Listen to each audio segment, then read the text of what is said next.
Hi everybody, this is the art piece I made on Nawali village bombing, and this is my first creative work on war. And today I decided to share the memories of Elam war. I was born in 1980 and 1981 Jaffna library was burned. So I was born in a country, in a place where violence was a means of life. And I was 4 years old when I first saw a man shot on his belly and with blood on his belly. I'm a medical doctor, and as I was doing my medical studies, I fainted a lot in operation theater. Also, I was so afraid of blood, and I never knew why I was so scared of blood. But later, when I started to do the therapy on the wounded child of war, I realized because of seeing blood from the very young age, I developed this fear of blood.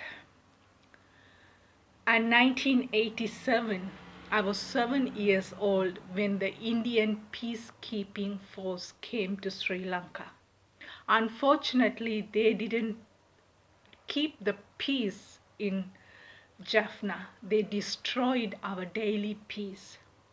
During that time, the shelling, the bombing and all was not severe like 1990. During 1987, we were able to protect ourselves by being under a concrete slab. So in our house, we had our washroom with a concrete slab and a water tank on top of it. So I remember as a 7-year-old kid, me, my mother and my grandfather, we slept in the washroom throughout that night when the shelling was just whistling and going, passing our house. And then one early morning, around 4 a.m., I woke up, the 7-year-old, with the noise of gunshot. And we were told at that time, we went and slept in my aunt's house where they had a concrete slab in their bedroom. So we were told not to make noise, because if the army hears the noise, they might come to us. So we didn't put any light on. At 4 a.m. we were in dark, we were quiet, we stayed until it dawned, and then we came out. But that day we didn't cook anything because we were afraid if they see the smoke coming out, they might come and fire us. So the whole day lived without any food. Then that day, after later we found out, couple of people were killed by the Indian army in our village, Nawali. So Nawali village bombing happened in 1995, and that became international news, like everybody knows Nawali. But there was so much killing, deaths has happened prior to that also. And also it's not only done by the Sri Lankan army or government, it is also done by the Indian army too. And I, as a 7-year-old girl, I started to live in refugee camp. And that was a temple close by to our house. And we slept at night in the temple, and in the mornings we come home, we cook and we live. But whenever we hear the sound of army coming, we just run into the temple. and running was a part of my life. And it took years to figure it out why I am behaving the way I am. The panic, the fear, couldn't relax, rest, because always in my whole body was acting as I have to find my protection. So my legs started to, find its ways to find its safety from a very, very young age. Today, I'm 41-year-old, but still that 7-year-old girl lives in me. She is not dead. She has become into this 41-year-old woman, but she also carried all her wounds with her. So I live together with her, and knowing her, understanding her, showing that compassion and love to her helps me to heal her and heal myself as an adult. The war is so cruel, and it can't be described how it affects. The noises of the bombs, the shells still lives in my body, and able to feel that in me. And memories live forever. We cannot just deny it. We can just bury it under something, but it is alive. And once we started to live with that memories and able to feel all the feelings which those memories carry in us, anger, hatred, sadness, frustration, disappointment, everything. It's not a joyful time to live in a place where there was war. Every day there was no guarantee for life.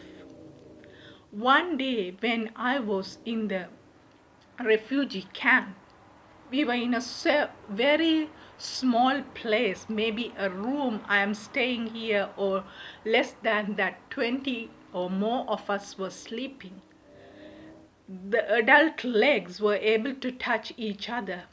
Like one slept on one end, the head, and the other slept, so both the legs can touch each other. It was a very small place. And we woke up. I woke up seeing the Indian army, the man with turban, standing right there. It was a panic. I used to have severe stomach pain because I was afraid to see the man with a camouflage army dress. The boots, the black boots, makes me to be afraid because they beat people with, Indian army used to beat people with sticks, and they stamp on people with their boots. They didn't have any mercy. There was no mercy for human dignity, humanity. They just slaughtered human being like a goat or animal. And we lived in that fear. Even I was 7-year-old, but I was afraid of death. I was afraid of beating. I was afraid of everything that can happen to anybody in this world.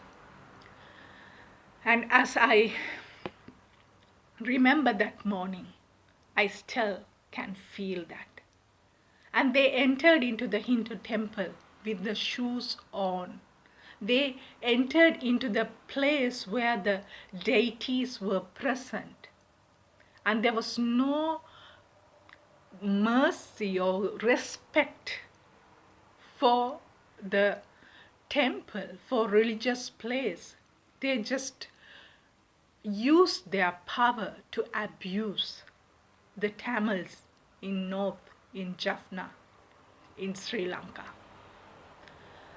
So, as a child, here I am remembering my pain, my journey as a kid. And I'm born in a very Christian family, and I did my primary schooling, nursery and primary school in the village. And because of the Indian army, I have to move to Kandy to live with my uncle for safety. And until the time we lived together in the presence of Indian Army was something I cannot forget. And the Indian Army made us to move from our home to Kandy, and then we returned back when the Indian Army left. But that also, the displacement itself for a young girl is painful, because Kandy is, my uncle's house was so civilized, they were so modern, but I came from a village where we used to run without slippers. It's a very free environment. We were surrounded with cats, goats and cattle, and it's a life connected with the earth. So that city life is not the same as village life. At 6 o'clock in the morning, the temple bell rings. The crows crow to wake up us. And again at 6 p.m., the temple bell rings for us to return to our study tables, to do study, to go back home. And even the cattle who go to find the grass return back home. It was a peaceful land, and we had a lot of paddy fields. We just freely lived as innocent kids, knowing that life is so beautiful until the war broke. And until that moment, we didn't know what does it mean, pain. What does it mean, suffering? What does it mean, like living in that fear? Because there was no bombs, there was no anything. We just freely lived. But when the war started, life changed. And I was not the same little girl who just ran freely. And here I am staying, healing her and finding that freedom again, to walk freely, to run freely again, with my bare foot touching the earth, kissing the earth, knowing I'm safe in my body. And nobody can't touch me, my soul, because it's so precious and it is so safe inside me. And I'm just reconnecting my childhood, to connect with my soul, to find that freedom to fly from this world. Thank you.